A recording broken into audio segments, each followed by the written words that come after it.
Hey there folks, welcome back to the channel. Thank you for being here today. Yes, thank you. We appreciate you. We're taking advantage of our little side patio situation. You can see our background is a little different. Yeah, got a nice river view. It's not really a river view. I think there's supposed to be a river over there. There is a river. Well, I haven't seen It's not really a view. Right. Anyway. But you can see some beautiful scenery here. We'll do a full campground review on this. We really will. Look out for that, Yeah. Please look out for that. We are excited to talk about this today. In this video, we're going to talk about the process of picking up our RV after service from Grand Design, and just a few of the top 3 things that we want to point out there, and then we're going to talk about just getting to Texas. Yes. Yeah. Yeah, because all of this, all started with a visit to the Grand Design National Rally. Yes. We went to the rally back in the end of August. Yeah. Right before Labor Day. Yeah.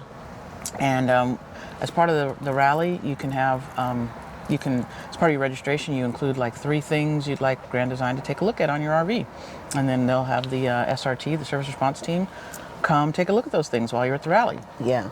Yeah. And in our case, we wanted them to look at the bedroom slide. Our bedroom slide has our closet in it, and you'd been reporting issues with it, right? And had called Grand Design, and so this was a great opportunity for them to take a look at it. Yeah. Yeah. And they did. They did.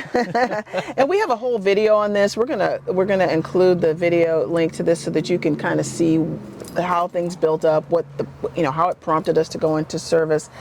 But really the point about this video is so that you kind of understand, when you do have service with Grand Design, how do you, what happens when they give you the RV back, basically. And we really just kind of wanted to close the loop on this, because we have 2 other videos, I think, on kind of the big pivot, and we'll link both of those here, but kind of what happened after the rally, and that caused us to even go to Grand Design service. Then I think we had an update about midway through, and we just really wanted to kind of close the loop on what did they do, what did they find, and then what was the process like picking it up. Yeah. And what we have, like she said, we're going to link those videos to those original instances about the pivot and the picking it up. But in this video, we're going to talk about the top 3 things when we pick the video up that Pick really, the RV up. Yeah. What did I say? Pick the video? That's hilarious. Starts with a V. Pick the RV up, not the video Ends up. in a V. Yeah, that's right. There's a V in there somewhere. There's a V somewhere. I haven't had enough coffee, Clearly. so just so you know, that's what's happening here. I just haven't had my coffee yet. So one of the top 3 things was the service experience, and so we got over there. We had to come out of Michigan, so we were staying in Michigan, and it was only an hour away. About an hour away. Yeah. What ended up being about an hour away. We looked for places closer and really couldn't find anything, so we ended up in a great spot that was just under an hour away. Yeah, and when we got to Grand Design, and all along the way, we had what's called a service Riter. And so that person is kind of your concierge and your guide through the service process when you take your RV in for service. Our service Riter was Clarissa, and so we got to the office. We met her at the RV, and then kind of walked through what they did. Yeah, when she came down in the service center's office. We sat at a table, and she walked through this entire kind of packet of, or document of things that they ddid while they had the RV. Yeah. She walked through each of these things page by page, because it's several pages, and just explained, what they did. Yeah, it's an 11-page service work order, and it was really great to kind of see each one of the things that they walked through, or each one of the things that they did. And so after we did that, we went out to the RV. And the second point that we want to make about picking up the RV, we saw some people that they just came, they hooked up their RV and they left. And I think it depends on the kind of service you're having, right? Maybe that works, right? If they just replaced a faucet, or if they just replaced like a jack, or they you replaced, can see the jack is down, right? Or you can see the jack is down, maybe right? There's just some minimal things that they did. So yeah. Yeah, maybe you don't need to do what I call trust but verify, right? So what we did was we actually stayed in the park. We got there at 10. We didn't leave until like 4 o'clock Yeah, because and they had to pull our RV up. Yeah, That was the that's other thing. true. You know, we were waiting for them to pull the RV up because there's only a couple of spots. And there were people there picking up their RVs. Yeah. So they Clarissa was calling back and forth and trying to find out where's our RV. Where's their RV? Where is it? Yeah. So yeah, we had to wait for a little while because we got in the truck even and waited for a little while Yeah. they were trying to bring it up. Well, folks, today is the day we pick up BAM. We are here at Grand Design and we are picking up the RV today.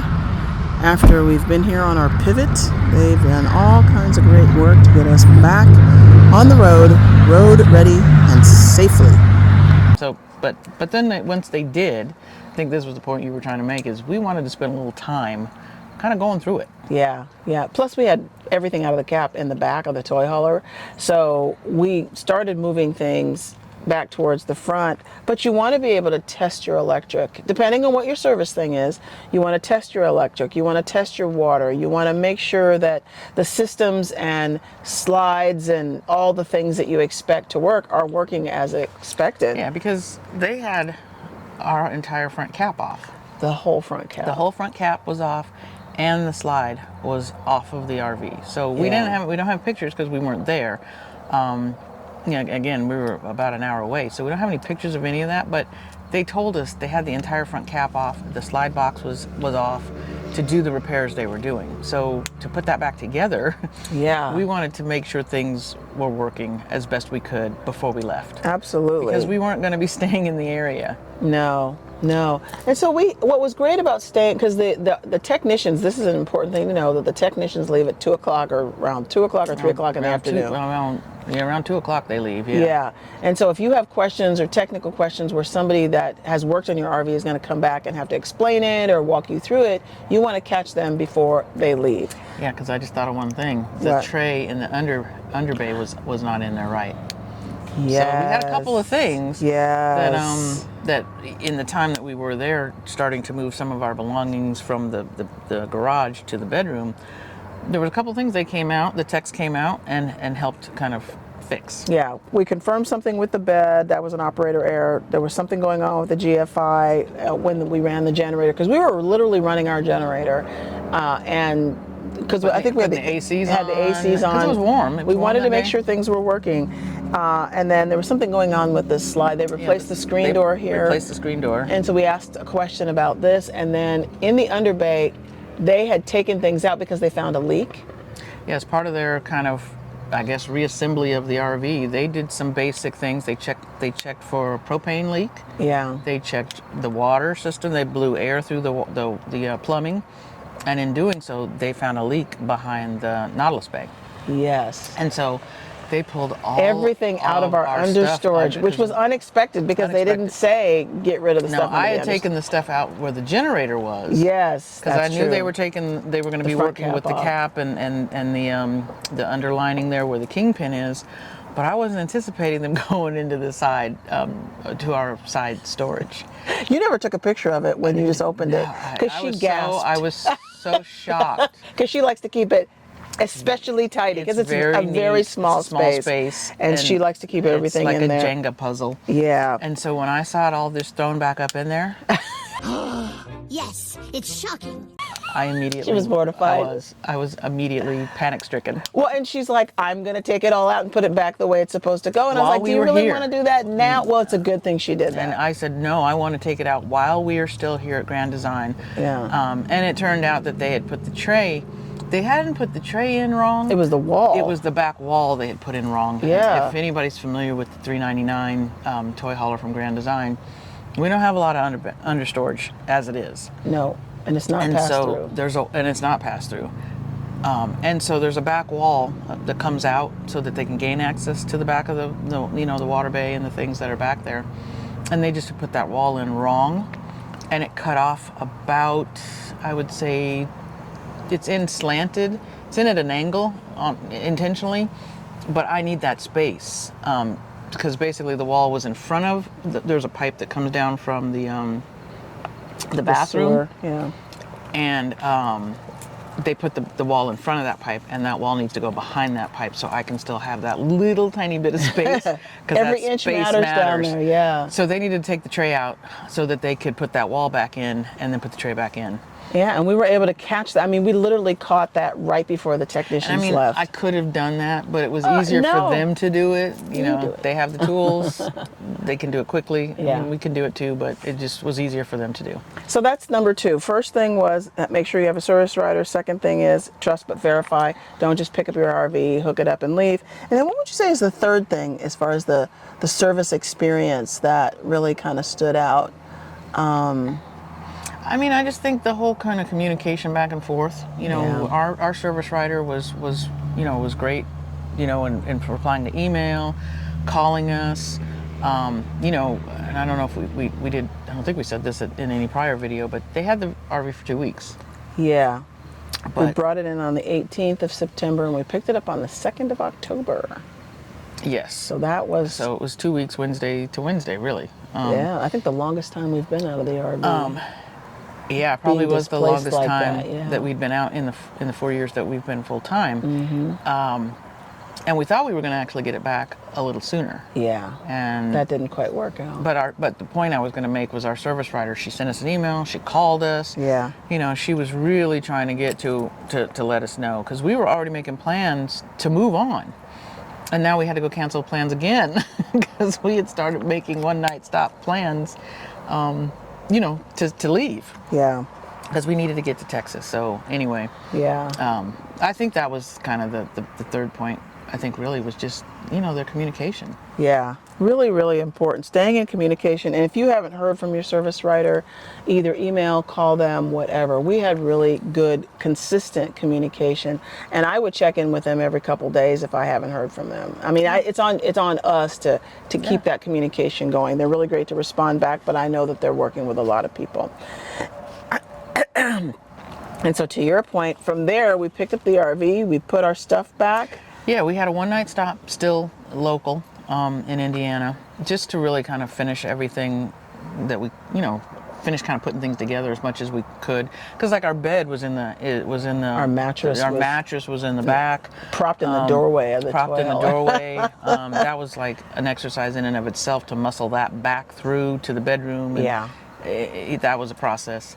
And then we were just trying to get kind of things back in place. We didn't want to have to do it all once we got to Texas. Plus the back was really heavy because we had all the stuff. The weight distribution was off, so we needed to get some of that weight back up in the cap. So yeah, we spent one night in Indiana, and then Thursday morning, we hit the road. Yeah. And we went 1,300 miles. Yeah, and the thing that makes this poignant about the 1,300 miles is we can go, our average year when we just travel the way we normally travel is about what, 3,000 miles? So yeah, 3,000 to 4,000 miles in a is whole what year. we did in the first probably 3 years. Per year was about 3,000 to 4,000 miles. This year was longer because we did Route 66. We went to the rally. Yeah. So this year was already going to be longer. Yeah. But yeah, normally we're doing about 3,000 to 4,000 miles. 3,000 to 4,000 miles. So that was a big deal to go that many miles. So to go 1,300 miles in 3 days. That was a lot. That was a lot of miles for us because, as you know, we 333 were big on the 333 roll, and we were exceeding the 333. Yeah. Because we just needed to get here. We had other plans here in Texas. Yeah. We had people coming to be. We had family coming in. We had all kinds of plans that we had here. Yeah. And we just needed to get here. Yeah. So, you know, because our plans changed originally, you know, we were gonna go on to Pennsylvania and do some other things. All that got canceled, and now we just needed to pick back up with what we had planned and get to Texas. Yeah. So we had a